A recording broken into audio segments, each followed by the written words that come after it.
I feel that I have had a very exciting and a very worthwhile, very interesting life. I think we've had 7 different lifetimes, and with Charlie, they've always been fun.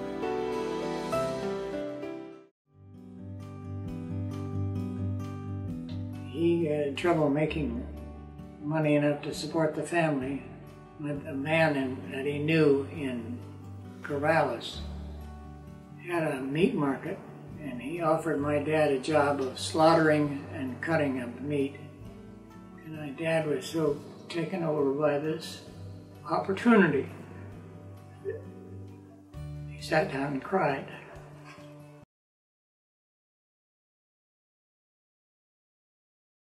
All my life I've been somebody who imagined being beyond where I was. In the 30-mile team time trial on the Utsunomiya-Nikko motorway. From when I was a little girl, and I'd dream of racing my bicycle up and down the streets. And I'd imagine people lining the roads and cheering me on. The U.S. team of Inga Thompson, Eve Stevenson, Phyllis Hines, and Maureen Manley finished second behind the Dutch team to win the silver medal. I teach people personal and organizational strategies to achieve what it is that they want for themselves.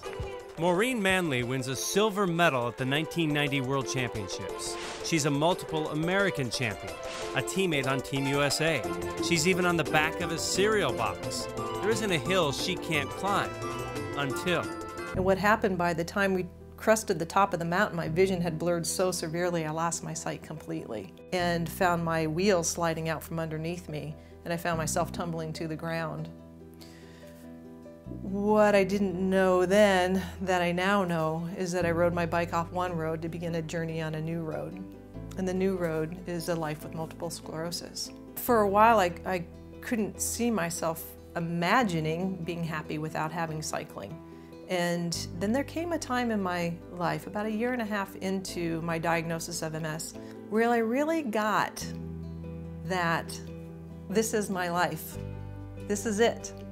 Blurred vision, wobbly legs and all, that this is my life. And it was at that point that I made the most powerful choice to live my life, to stop passively wishing and hoping I could get my cycling career back. That this was my life and I needed to move forward.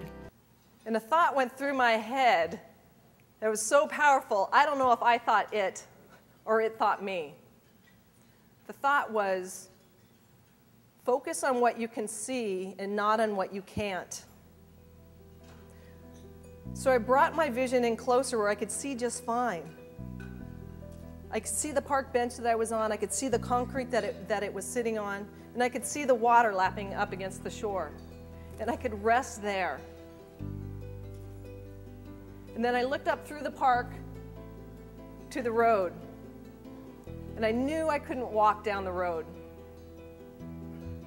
But I knew I could walk to the next bench. I knew I had a choice to move or not. And I made the choice to get up and move. This is a typical rural school. You'll see that the kids sit on the floor and don't have desks.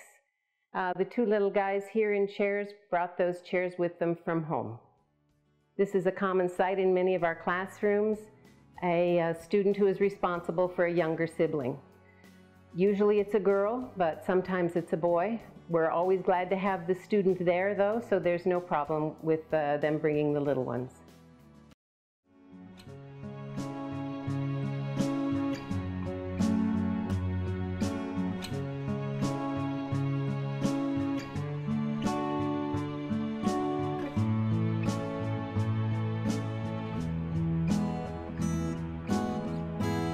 There are tears of joy in seeing the happiness that their child has found.